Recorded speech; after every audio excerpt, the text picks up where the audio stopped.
Olá e bem-vindos a mais uma conversa. Hoje nós vamos mergulhar em um dos rituais mais misteriosos e honestamente que eu sempre achei mais estranhos do judaísmo, o Yom Kippur, o Dia do Perdão. E não só no Dia Ensina. A gente recebeu um material incrível. Um estudo cabalístico do Moré André Klemrosa, que foca num detalhe bem específico. Exatamente, o ritual dos dois bodes, que para quem lê de fora assim, parece uma coisa Meio fantástica. Um bode para Deus e outro enviado para o deserto, para uma entidade chamada Azazel. É um quebra-cabeça. É um quebra-cabeça.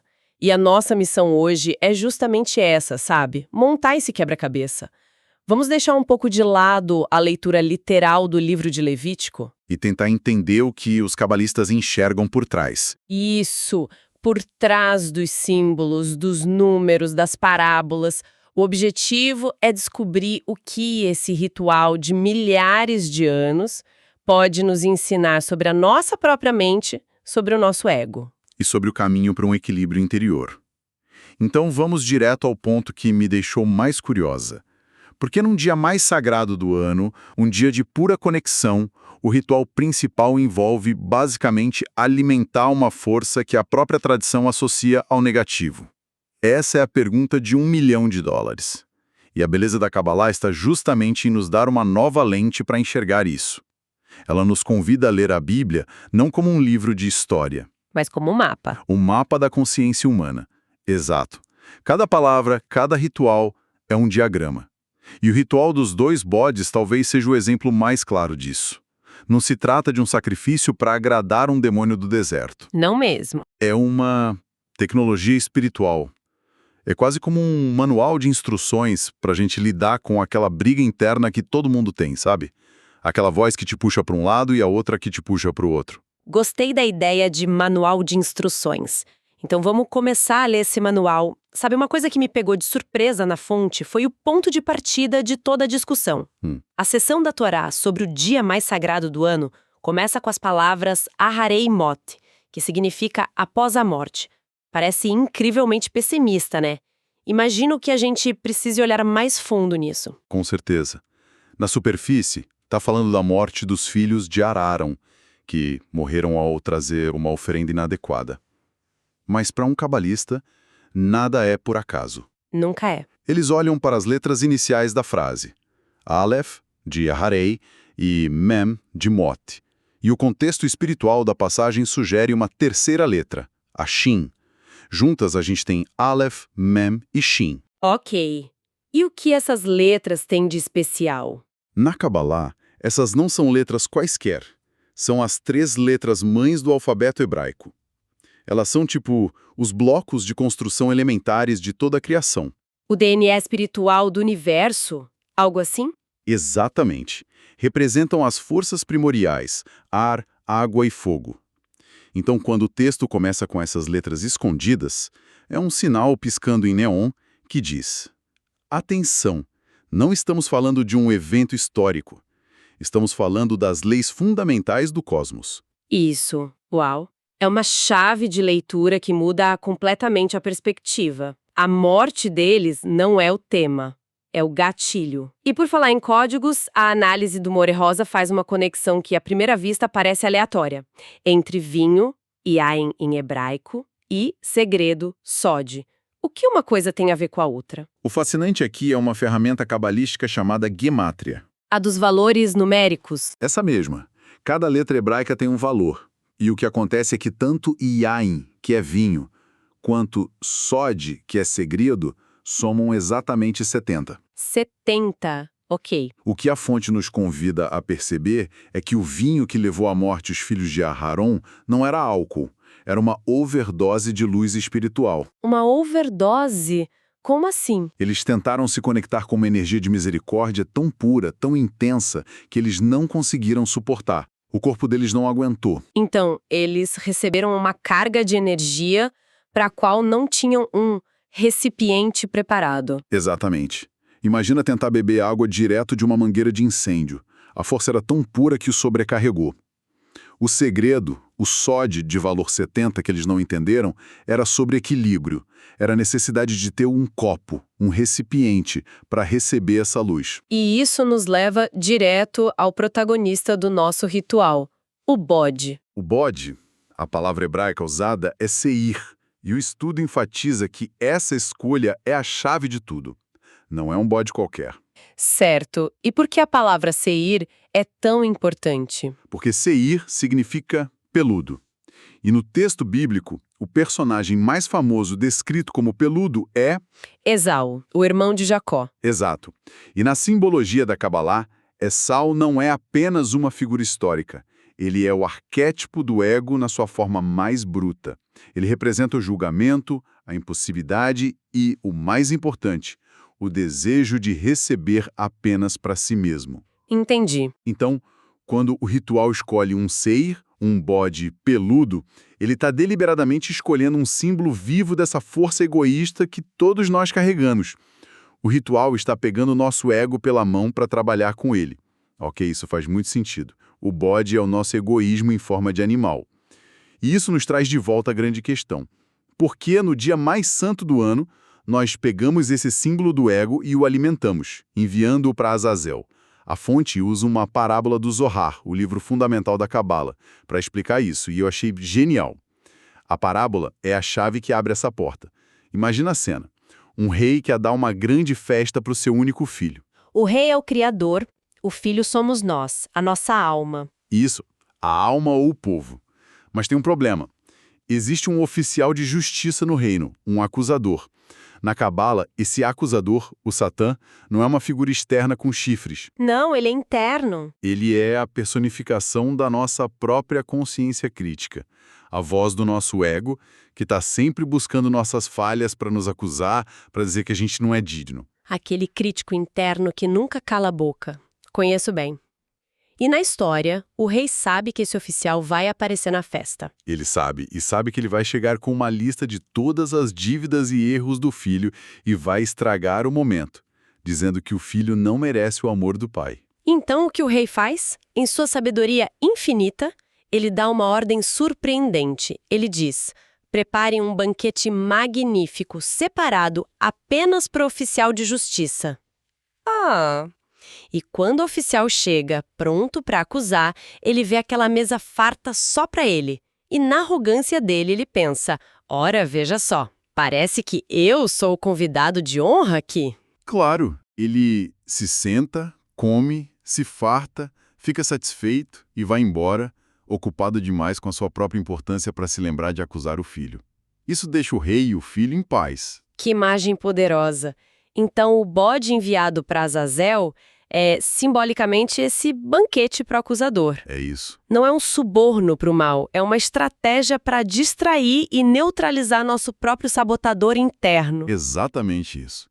E no fundo a gente faz isso no dia a dia, não faz? Quando você precisa ter uma conversa séria com alguém, mas sabe que a pessoa está com fome e de mau humor, o que você faz? Vamos almoçar primeiro. Exato. Você está, na prática, alimentando a Azazel dela para poder ter uma conexão real. Em Yom Kippur, nós confessamos nossas falhas, nossas ações egoístas e simbolicamente colocamos sobre esse bode. Nós damos ao ego que o alimenta, o reconhecimento das nossas imperfeições. E ao fazer isso, nós o silenciamos. Exato. Com o ego ocupado com seu banquete, a nossa alma fica livre para subir e se conectar com a luz, sem a interferência daquela voz que fica sussurrando que não somos bons o suficiente. Isso se conecta a outro código numérico que o estudo menciona, sobre Hassatã, o acusador. Parece que até a matemática confirma essa ideia. Confirma de uma forma poética. O valor numérico da palavra hebraica Hassatã é 364. 364, o ano tem 365 dias. A mensagem profunda aqui é que o acusador, o nosso ego, tem permissão para atuar em 364 dias do ano. Ele opera no nosso cotidiano, no mundo do tempo e do espaço. Mas em um único dia. No Yom Kippur. Seu poder é neutralizado. E por quê? Porque através do processo do dia, a alma se eleva a um nível de consciência que os cabalistas chamam de Binah. Ok, Binah é outro termo técnico. Como a gente pode entender isso de forma simples? O ego, o nosso acusador, opera no sistema operacional do tempo e do espaço. Ele só consegue rodar nesse ambiente. Em Yom Kippur, através das práticas do dia, a nossa alma dá um boot num sistema diferente. Um sistema diferente. O de Binah, que é um estado de entendimento puro, que está acima do tempo. É como tentar rodar um programa de Windows num Mac sem um emulador. As acusações do ego simplesmente dão arquivo não encontrado. Elas não têm jurisdição nesse nível de consciência. Exatamente. Essa analogia do sistema operacional é perfeita.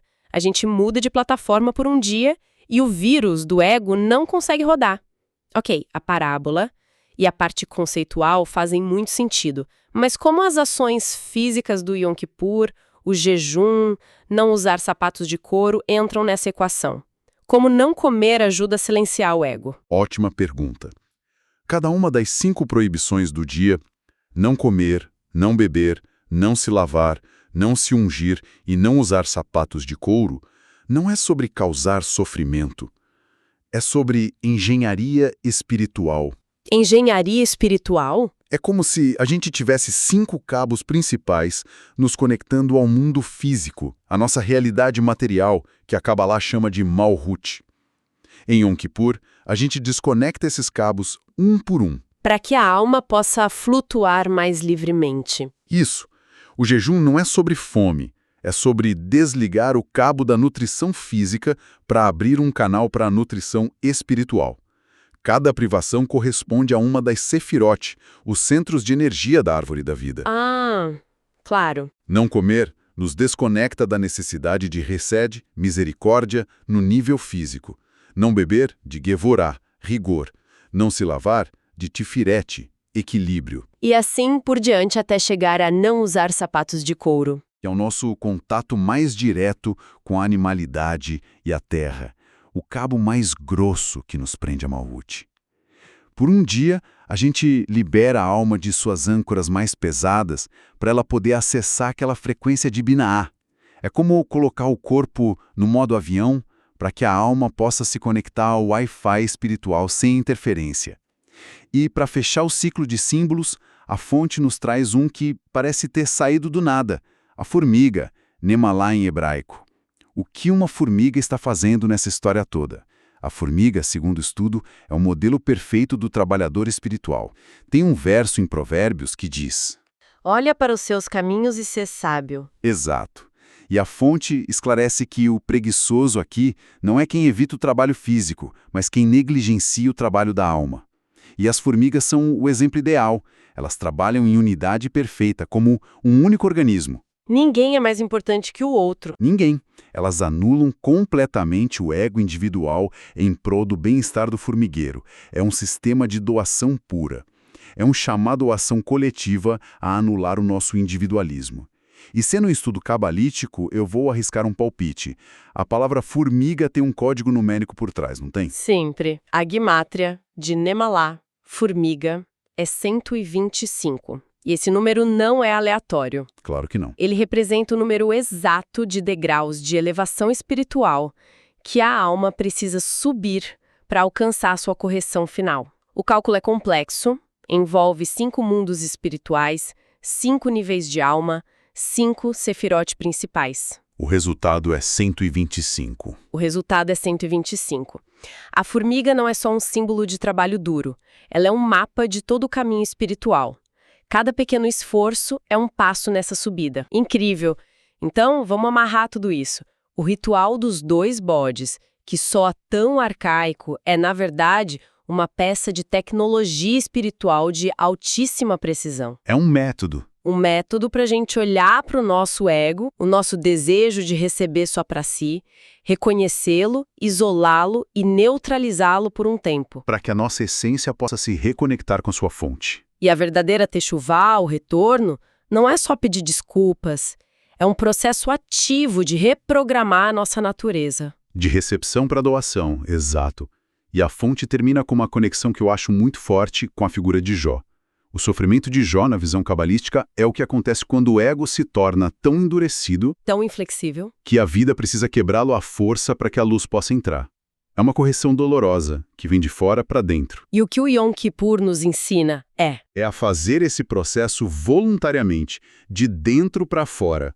É a nos oferecer para entregar a nossa porção para Azazel, para abrir mão do nosso egoísmo de forma consciente. para que possamos participar da festa com o Criador sem a necessidade da dor. Sem a necessidade da dor como ferramenta. O Yom Kippur é o caminho da inteligência, o caminho do amor.